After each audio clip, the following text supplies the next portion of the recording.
फिर इस अपमूव में ट्रेड्स कौन से रहेंगे गाबा साहब? किन स्टॉक्स पर आपकी नजरें होंगी? कैसे अप्रोच किया जाए सेकेंड हाफ को?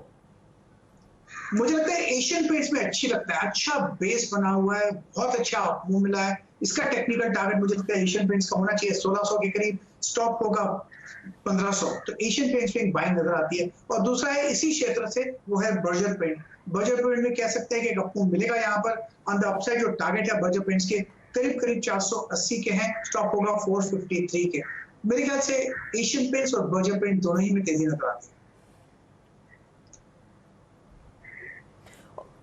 ओके, तो एशियन पेंट और बर्जर पेंट में हमने देखा एक अच्छी खासी तेजी बनी है और इन्हीं ट्रेड्स को आप चेस करेंगे। सीमेंट भाग रहा है और अब ऐसे में पेंट शेयरों में भी तेजी का मूड बनता हुआ दिखाई दे रहा है। तो ये इनफैक्ट एक पॉकेट ऑफ स्ट्रेंथ है।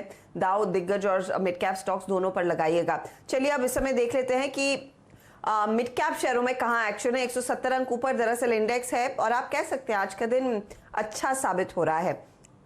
रिजल्ट इंपैक्ट सबसे पहले आपकी स्क्रीन पर आएगा।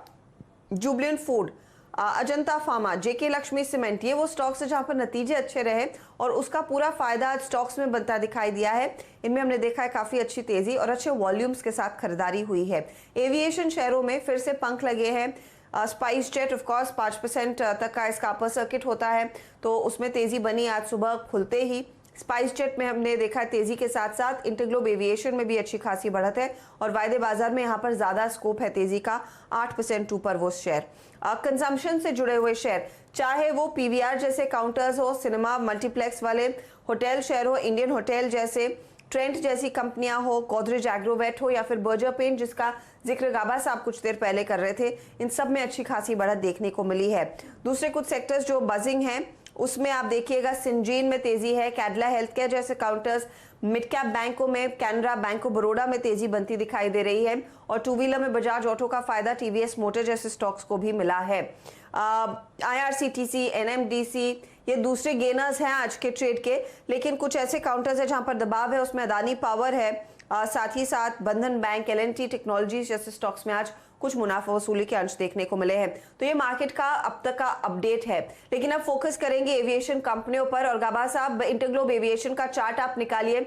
हमारे साथ रोहन जुड़ रहे हैं जो आपको बताएंगे कि कल एविएशन मंत्री हरदीप सिंह पुरी ने जो ट्वीट किया था कि 25 मई से कुछ स्टैगर्ड तरीके से यानी कि धीरे धीरे करके हवाई यात्रा शुरू होगी, उसके लिए एक स्टैंडर्ड ऑपरेटिंग प्रोसीजर तैयार कर लिया गया है।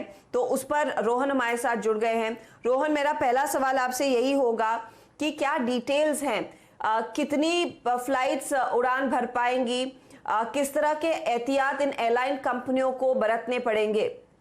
जी, जो शुरुआत में पहले दिन यानी 25 मई को जब सिविल एविएशन की दोबारा से शुरुआत होगी तो शुरुआत में सिर्फ 1/3 उड़ानें भरी जाएंगी और ये नियम हर रूट पे लागू होगा। यानी कि अगर किसी रूट पे इससे पहले 100 उड़ानें भरी जाती थी तो अब सिर्फ 35 उड़ानें ही भरी जाएंगी। हालांकि इसको ग्रेजुअल तरीके से धीरे धीरे करके इस संख्या को बढ़ाया जाएगा।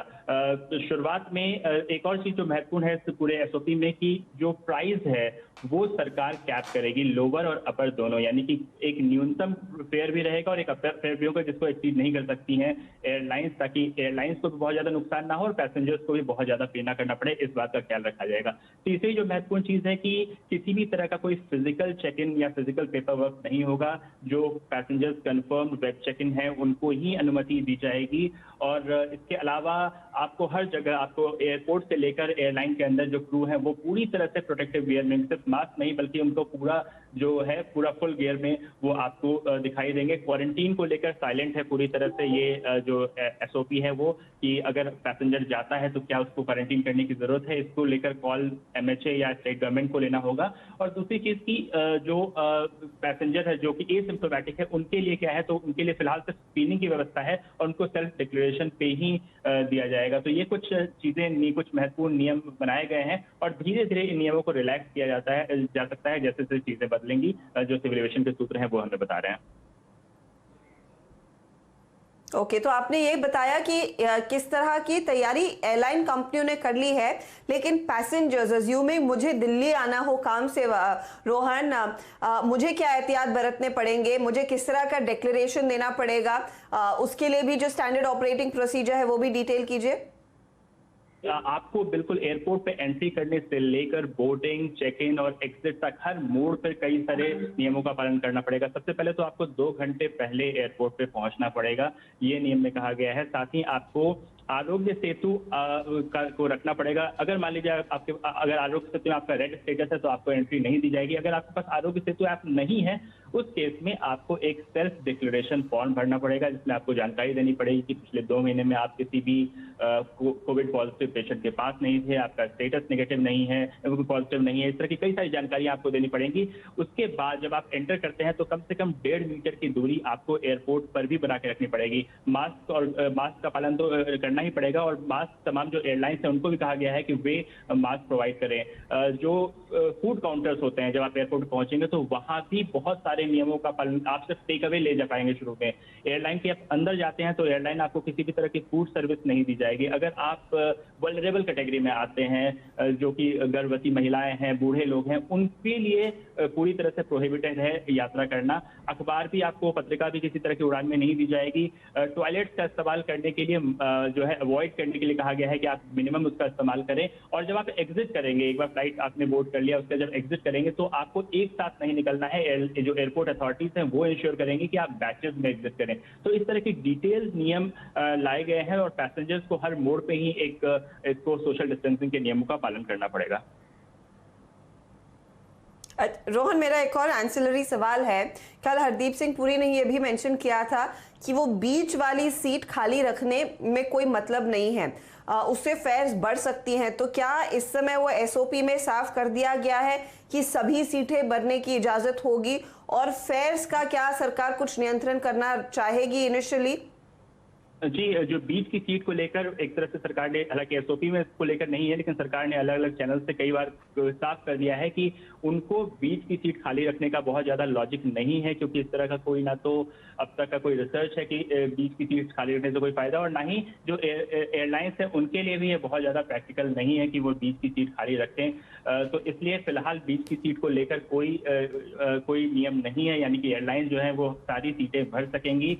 फेयर्स को लेकर सरकार ने ये जरूर कहा है कि वो न्यूनतम और अधिकतम फेयर्स को रेगुलेट करेंगे। तो अगले कुछ महीने, और जब तक ये पूरा कोविड आउटब्रेक होता है, तब तक हम देखेंगे कि जो एयरलाइंस हैं, आपको जो सब अब तक अपर फेयर को रेगुलेट करने की तो बात कही जाती थी, पहली बार ये लोअर फेयर को भी, ये फ्लोर प्राइस को भी एक रेगुलेट कर रही है सरकार, यानी कि एक मिनिमम से नीचे नहीं जा सकता, भले ही कितना भी कॉम्पिटिशन हो।